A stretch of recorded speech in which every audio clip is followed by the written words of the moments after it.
Joel Markham. I'm the CEO and founder of iCoTech Services. We're just going to give it a couple more minutes just to let some people transition across or jump onto the Teams meeting from the previous session. So Chris is here today. So Chris is our head of development, and Chris is taking the short straw of doing the demonstration today. But so he'll come on later on through the session. For the first half of the session will just be myself talking you through a set of slides, as always, and sharing some information on the Power Automate solution. So without further ado, if we just kick off the agenda today, then hopefully you can all see my screen, is the introduction to iCoTech Services standard intro. We'll just go over the Power Platform in general, just to recap, I guess, and just to make sure that there's a kind of common understanding of what the Power Platform is, because it's not just Power Automate. And then we'll do a deep dive of Power Automate, just do a use case with Coca-Cola that we'll just talk through and how they used it in a simple terms, and then we'll go on to a demo from Chris. Chris has got a few just small initiatives just that we've delivered for our customers that we think kind of help bring to life the power of Power Automate. So that's the running agenda today. If there's any questions, please do feel free to jump in and ask, or take yourself off mute and ask a question, or just raise your hand using the Teams raise your hand feature and we'll come to you, or even just raise a question or submit a question using the chat box. More than happy to answer any questions that anybody has throughout the session and after as well. So let's jump straight into it. So just a bit about our background and our history. So I started in PMO in Duke Welsh Water, did a short stint as a project manager in Lloyds Bank Group, and then spent 5 years in Babcock and ended up being the head of projects and governance. Company's House was iCoTech's first real customer, and I went over there and was the head of transformation P3 department over in Company's House. That was a long time ago. Now iCoTech Services today is a Microsoft Gold partner delivering technology services to predominantly public sector, but the likes of Bays, ONS, DEFRA, ACAS and IPO as well. We've also got some private sector clients in Betty's and Taylor's who manufacture Yorkshire Tea, and Simbeck Orion who are a pharmaceutical company as well. So a number of different customers across the UK, and we have some in Europe and America as well. So but that's just a short summary of our history. I guess our approach is different, and we pride ourselves on being a bit different and having a unique approach to delivering the projects and services at iCoTech Services. So we've got the best tools and best systems in place. We're always sharing ideas and sharing information, researching and innovating. So we've got a lot of time dedicated from the technical development team in researching new products, new features, new services. We like finding new technologies that we can deploy to our customer base. We have the best people and the best collaboration approaches. So iCoHub is one of those services and things that we like to kind of promote. Learning and sharing, so that's part of this, is sharing our webinars and our content to our communities, and we're targeting one webinar a week, which is awfully challenging, but we're doing a good job so far this year of keeping up with that. And relationships and networking, so we're always bringing together our customers to allow to share best practices and continue building those relationships, which all of that to us is delivering value at pace, something that we think is really important, and it's the way in which we deliver value to our customers as quickly as possible. So what we do is broken down into four key components really. So solutions, so Microsoft 365 is obviously 48 applications that are available. We build business solutions using those applications for customers who are utilizing the Microsoft 365 platform. We've got a number of SaaS products in development, and iCoplan's one that's live at the moment, and that's a predefined kind of project management service that sits within the product offering of iCoTech. Services, so standard support services really, helping keep the lights on and making sure our customers are able to operate and generate their services that they deliver. And then consulting, so kind of everything we do is kind of in the consulting area in terms of business transformation, change management, requirements management, the whole 9 yards in that space really, making sure that technology is delivered efficiently and effectively to our customers is really important. Being a Microsoft Gold partner, we specialize in Project Online, Power Apps, Power BI, and Dynamics 365, and of course Power Automate, which we're talking about today. So yeah, that's just a whistle-stop intro of iCoTech Services, and thank you everybody for joining, as I say. So just as an kind of a start for 10 really, just introducing the Power Platform and what it is. There's 4 key components of the Power Platform, and we'll just deep dive each of them just so we understand exactly what we're talking about today and how Power Automate fits and underpins into the Power Platform technology. And really, the Power Platform is a set of line of business applications. So, either development tools, business intelligence tools, or connectivity tools. So Power Automate is the connectivity tool, but it's also the business process tool as well. So it's used in a lot of different areas that don't kind of obviously, it's not obvious that it's being used, I guess. But I'll come on to that, come back to that point a bit later on. But it's predominantly using low code, no code programming languages. It's a Power FX is actually the code, and it's a kind of a logic and an expression language that is used to build these solutions. So Microsoft have given partners and kind of citizen developers these technologies to allow us all to build applications.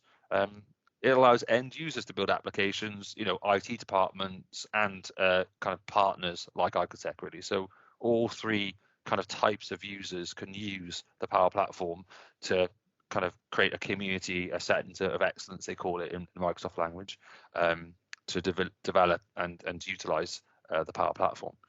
It's available within Office 365, and it really is focused at kind of non-IT users. And lots of organizations are currently talking about, are these business critical? Can they be used for back office, finance, CRM services, timesheeting, payroll? And the answer is yes. These are business critical solutions that are being built in the Power Platform. And yeah, it has all that resilience, that kind of controls all in place to make sure they are robust and supportable solutions.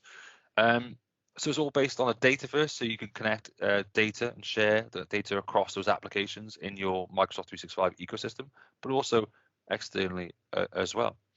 So just another kind of diagram that helps articulate what it is, but effectively you've got the 4 applications, and then you've got a set of data connectors, you've got a number of AI and chatbot builders that sit in there as well, and then the common data services is an old diagram. I need to change this, but it's now called Dataverse.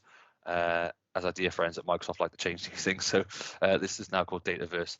It's a set of tables, a set of columns, a set of fields, drop downs, option sets, views. It's a set of components that allow you to build kind of applications, really, solutions using the Microsoft the Power Platform, really. So yeah, it's a super wide-ranging tool. It's something that we know and love, and it has a real place in the future strategy for technology. Somebody once told me that kind of Access was such a kind of a major step change in technology, the Access database, and then SharePoint is that next step change in the technology roadmap from Microsoft, in the collaboration tool that SharePoint is now and that we know and love. Well, the Power Platform is that next step change, really, and that offering to the market to allow you to utilize technology ever more across your organization. So yeah, a real step change. So one of the first components we'll talk about today is Power BI. Just a whittle stop through a high level summary because this is actually about Power BI. So the Power BI is a data visualization tool and allows you to kind of bring together data from across different systems and visualize that data in an interactive way. So you can click on these charts and it's dynamically updating and creating the reporting cubes live in Power BI at that point in time. All right, so it really does allow you to bring together data, create some MIs and some visual kind of reports, and really allow you to use one single version of the truth to make informed decisions across your organization. There's a couple of different elements of Power BI. There's a desktop application called Power BI Desktop.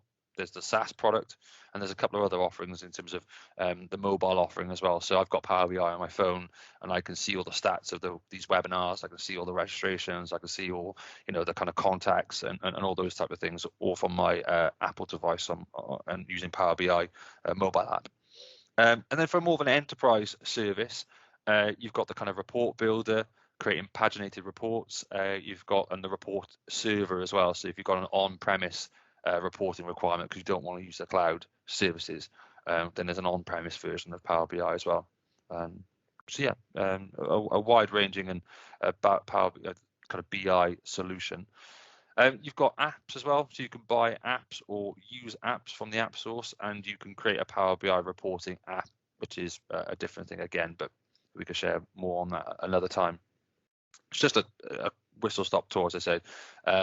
And the concept of workspaces is important here. So you've got collaboration workspaces where you can create teams to work on one set of reports, either an operations team, a HR team, or a finance team. They might have their own workspace, so they can all collaborate and all build their reports together. All right. Next one is Power Apps. So Power Apps is that kind of data processing kind of application tool, and Power Automate is used quite heavily within these apps to kind of take you through processes or fire off email notifications. Again, it's all using low code, no code technologies, and you could do a whole range of things. We've done, kind of corporate risk logs, corporate risk reporting tools. We've done lessons learned logs, enterprise-wide project portfolio management solutions, grant management systems. The whole 9 yards really is you can deliver in this Power App technology. It's good to know, I guess, that there's a couple of different types of Power Apps. So there's Canvas apps, portals, and model-driven apps. And I guess we could go into this in a later date, and we have a number of different videos online as well to kind of take you through the differences really. But in summary, Canvas apps are nice user interfacing apps, and again, Power Automate is used within these. So if you toggle the switch, it can send off an email notification or an approval request to your line manager. Those type of capabilities all sit, and that's how kind of Power Apps and Power Automate work together to create a solution. You can then apply Power BI reports into a chart in this Power App as well. So you can even have a virtual agent pop up and ask you questions and take you through a chatbot user journey. So all those 4 components can be brought together to create business solutions effectively. And then model-driven apps, which is a systematic style of application, so not so good on a tablet or a mobile phone per se. More about records management, multiple SharePoint lists in one application effectively is kind of what that's trying to do. And this little business process flow here, that's all run and driven by Power Automate. So taking a record from setup to track to deliver to close, that journey is being driven by a Power Automate.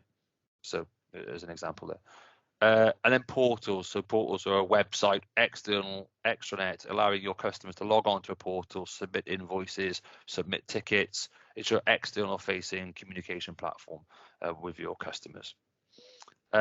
All using Dataverse, all connected with Power BI, using Azure Data Lakes as well. So yeah, I'm just trying to give you a snippet of each of these applications and what they're kind of used for really. So we know where Power Automate sits in. So talk of the devil, Power Automate. So Power Automate is really about process automation. And anything a human can do and can do repeatedly, the vision is that Power Automate can do that as well. All right, so there's lots of different types of Power Automate solutions. You've got, RPA, robotic process automation. You've got desktop flows, cloud flows. You've got lots of different types of Power Automate flows that can be used, and it really just depends on your requirement. But this little screenshot here shows you that basically what we do is to create a series of steps, technical steps to do a series of things, and this is a simple condition with a yes no outcome. If yes, do this. If no, do that. And you can build that on top of that kind of concept, layer upon layer, to create a really comprehensive flow. So it is really, I guess, a way of integrating and synchronizing data from different systems. And we'll come on to show you a kind of simple use case, an example that I've put into the slide deck. And then Chris will show you a kind of a demo on screen then really of some of the stuff that we've built and some of the stuff we built specifically for this session as well. Okay. The last one to talk about, but actually the most interesting and exciting for me personally, is the Power Virtual Agents. So Power Virtual Agents is a technology using the same concept as Power Automate, the step-by-step sequence, It's still low code, no code, but it allows you to build chatbots and virtual agents, for your website. So if you land on the website, you could pop up and say, hi, how can I help you today? Or even, best if you want an email to come through as an inbox, a support ticket inbox, and you want to triage that out, you could use virtual agents to send a question back, get an answer and send it back through to the right queue in your CRM tool. This is really exciting and new technology. Definitely recommend you guys do a bit of Googling or jump on our website and find out more. If you've got any questions on any of that, I've kind of whistles through there. Sorry if it's been a bit quick, but conscious of time. Please do feel free to email us at info@icotechservices.co.uk. Any questions, more than happy to jump on a call for half an hour or an hour and just kind of walk through any of those technologies.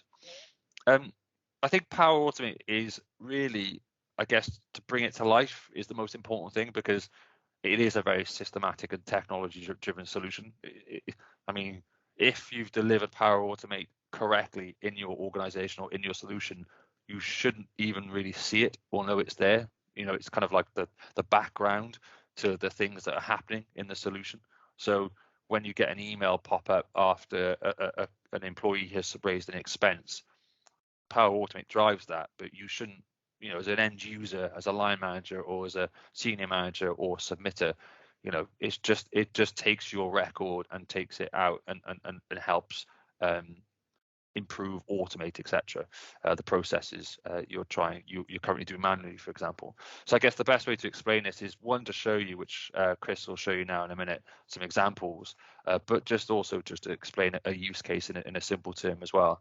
So Coca-Cola bottling company, Coca-Cola United, they kind of Microsoft worked with them and they used Power Automate to solve a problem they had. So there was a new freestyle vending machine that was rolled out worldwide, and Coca-Cola United at that time were very kind of manually process driven. So it was very much Excel spreadsheets, and it was very a manual intensive process, and they had massive growth targets, massive growth strategies, and they wanted to get this solution out, this new product, the freestyle vending machines, out from Coca-Cola across the world. So it's just a kind of requirement that they couldn't meet using the manual systems and the manual processes. In a very simple form, because I want to keep it as simple as possible and hand over to Chris ASAP. Effectively, a user would create a CRM order, they'd track it in Excel, and then they'd create a PO in a different system. All right, and then they'd go to another system and translate the customer and material numbers, and then they create an order in a supplier system to go and purchase that product, and go through an email process, an email communication process, and then they'd actually print everything out and carry the documents, scan the documents over and validate them. So that's kind of like a very simple user journey or process map, and there was 11 complex points that were totally manual using Excel spreadsheets and the like. And I think we can all kind of associate with that solution, that problem.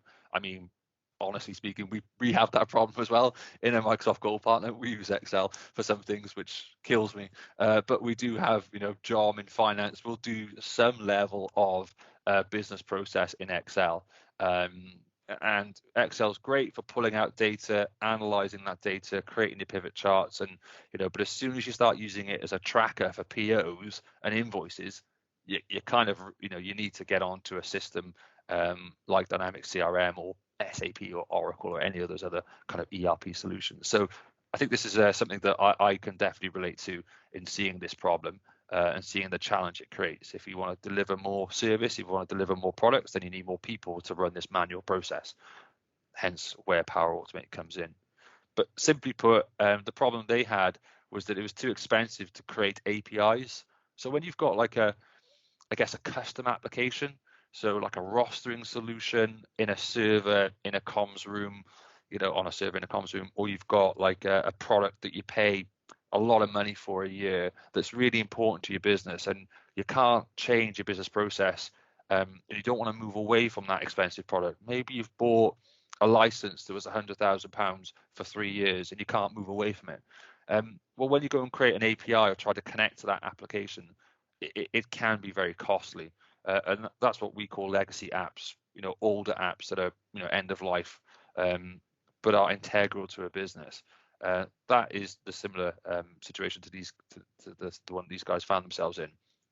But also on the flip side, if you've got massive ERP solutions like SAP or Oracle or Info or any of those other solutions, they also could be costly to develop APIs. Another problem that these guys had that we relate to a lot is that you can buy products from different websites, which is difficult to gain access to. Buying lots of materials or components from a third-party website using a set of credentials. We have that problem at iCoTech, and lots of our customers do as well. So using those credentials, authenticating to that third-party website is difficult. And then, of course, transferring that data securely, and the sheer high number of transactions and the sheer volume.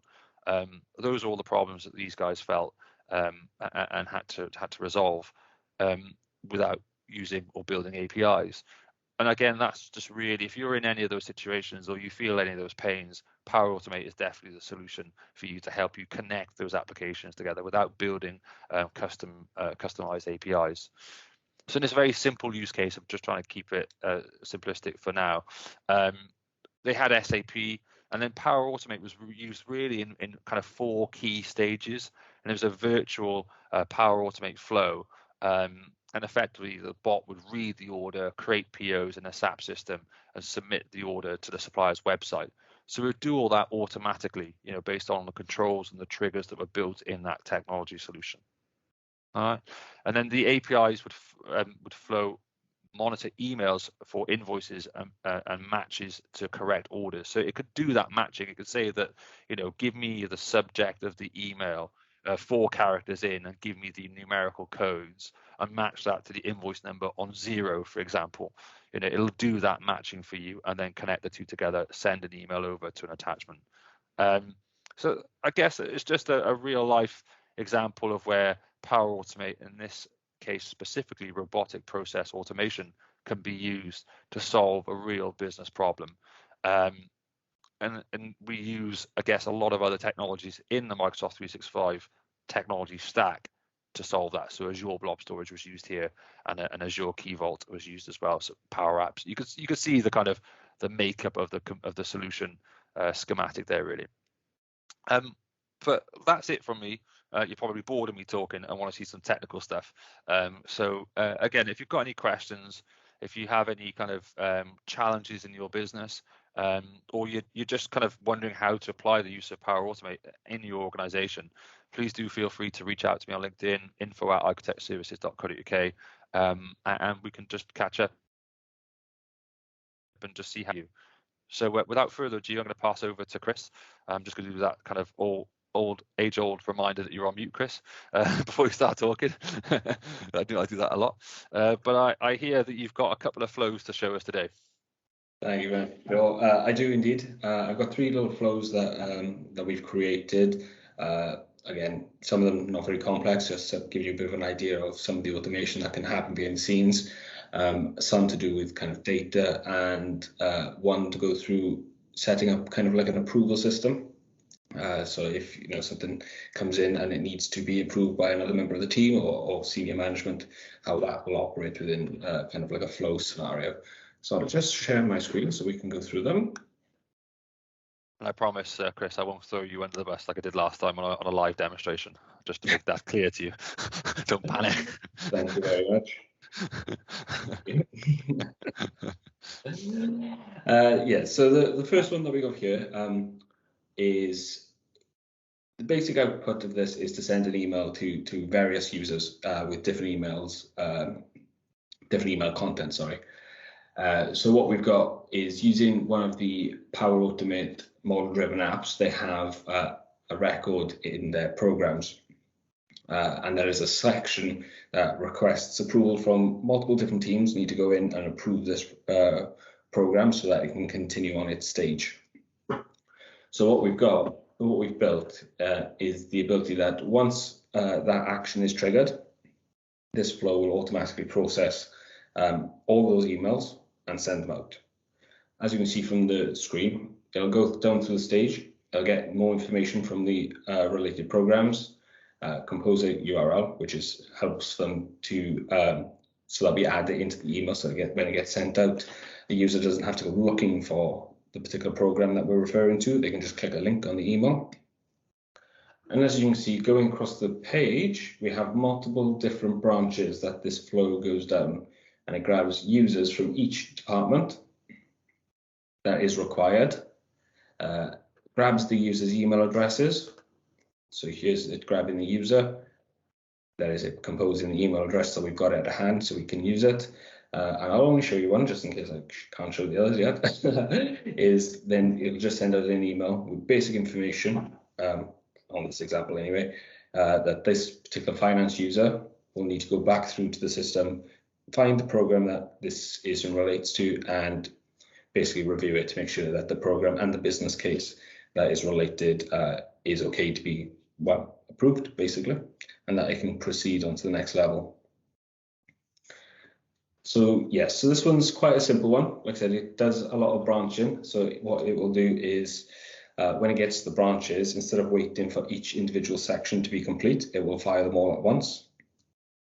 It's more in a way of keeping the process time down more than anything, which is more of a back-end person like myself that worries about than anybody else. But yeah, like I said, it's quite a simple send out an email, trigger an action, send out an email. But what it will do is gather all that information that the particular user needs in the background, so that you don't have to be sitting there sending out 6 emails, customizing them so they've all got, you know, the right relevant information that each team needs. It'll do it all automatically for you. What I'll do now is move on to the next one. So the next one that I've got on my screen is to do with an approval system, as I mentioned at the beginning. What we've got here, again, it kind of links to our programs, is what we're showing here. What happens with this particular client is that with their programs, they set up meetings to review the program and then make sure that everything is okay for it to proceed again, similar to the last one, but this is more of the initial stages.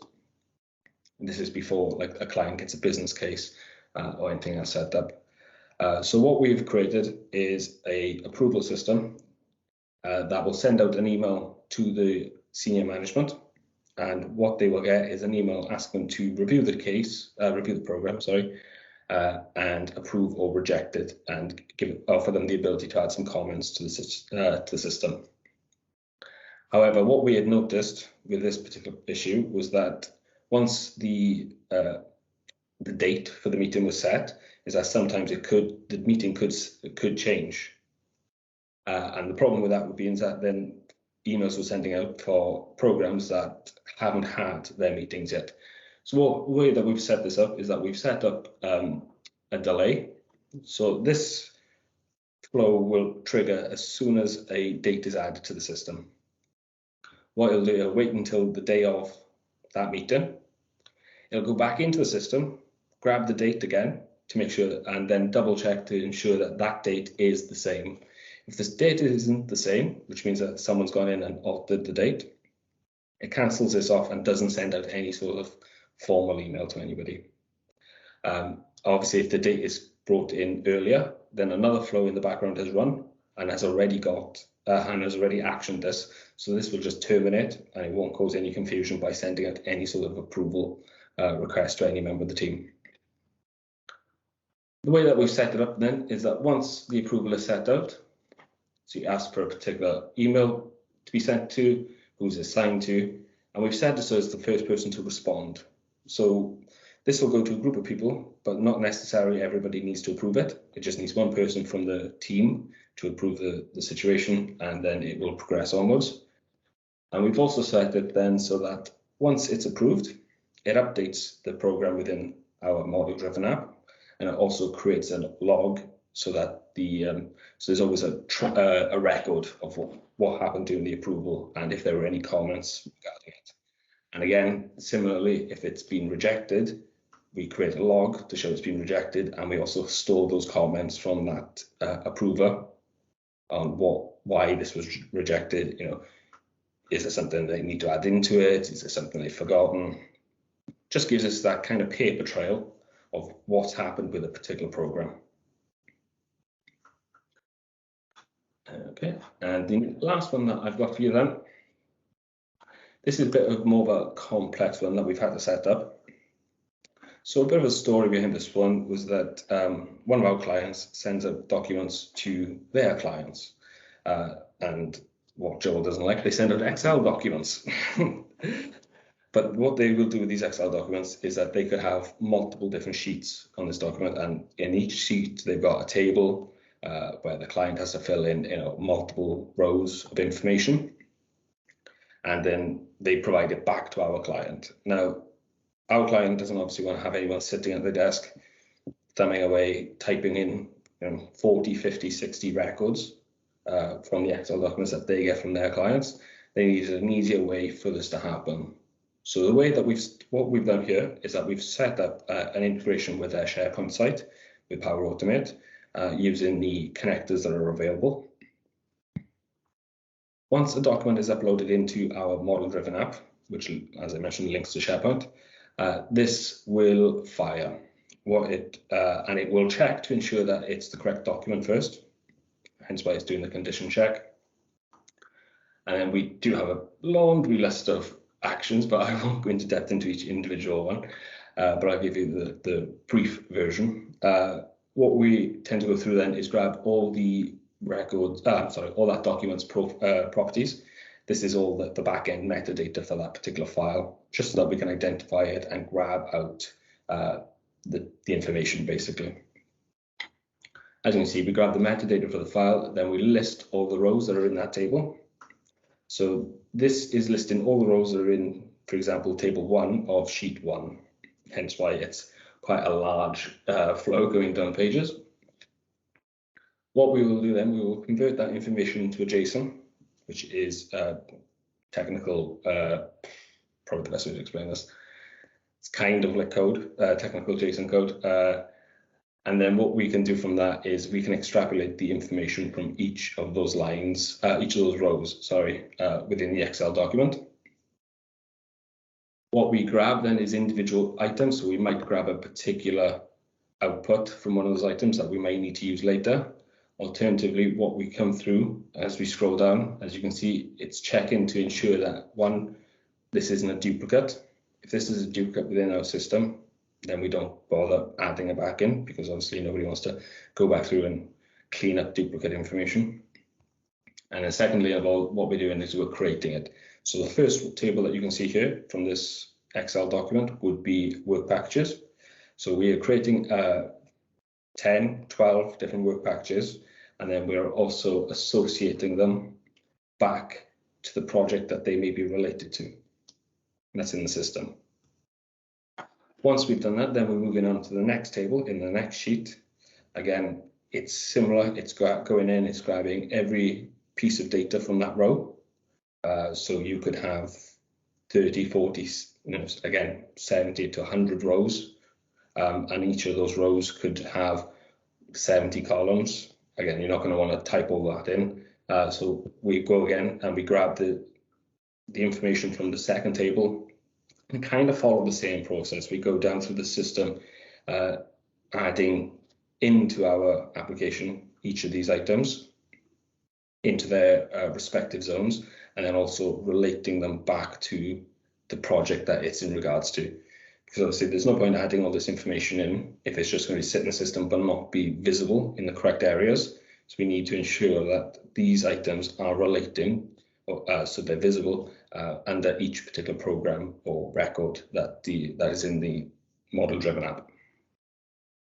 And again, as you see, we go further down and we've got the deliverables as well that get added into it. So this one adds in 3 tables, and you see it's quite a chunky bit, and I haven't opened everything yet, but it grabs 3 tables from an Excel document, piles it all into the system, adds it and relates it to the correct project. Like I said, these usually contain somewhere on the lines of about 80 rows each. And from probably taking, I'd imagine that would take about 3 hours to do manually.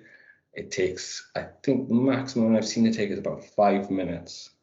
So it culls down a lot of manual labor into a quick, easy automation. And again, the users don't actually have to do anything for this.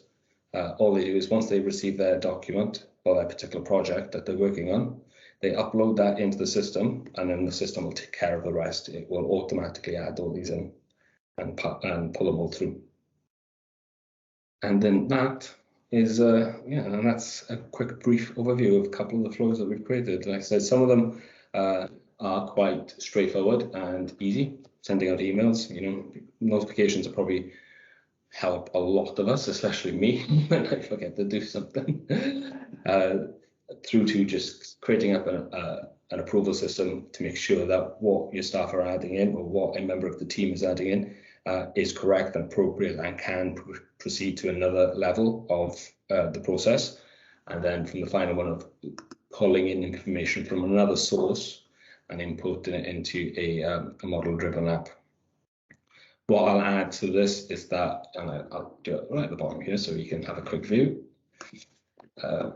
When it comes to Power Automate, obviously I've shown quite a lot of what we do with the Dataverse, SharePoint, emails, etc., and a couple of the technical connectors between them. But I think Microsoft is actually close to around about 500 connectors. So these give you quick and easy ability to access, different systems that you could have within your business or your organization. If I scroll down, I pick one at random. There we are, with Dropbox, DocuSign demo, or DocuSign, if you want to do both. E-signs are in here, Face APIs. There are, like I said, I think there's close to 500 at the moment. And there's new ones coming out each and every month or two, I believe, on the top of my head. But yeah, you can link into MailChimp. So if you're doing marketing lists, your LinkedIn, you can link Power Automate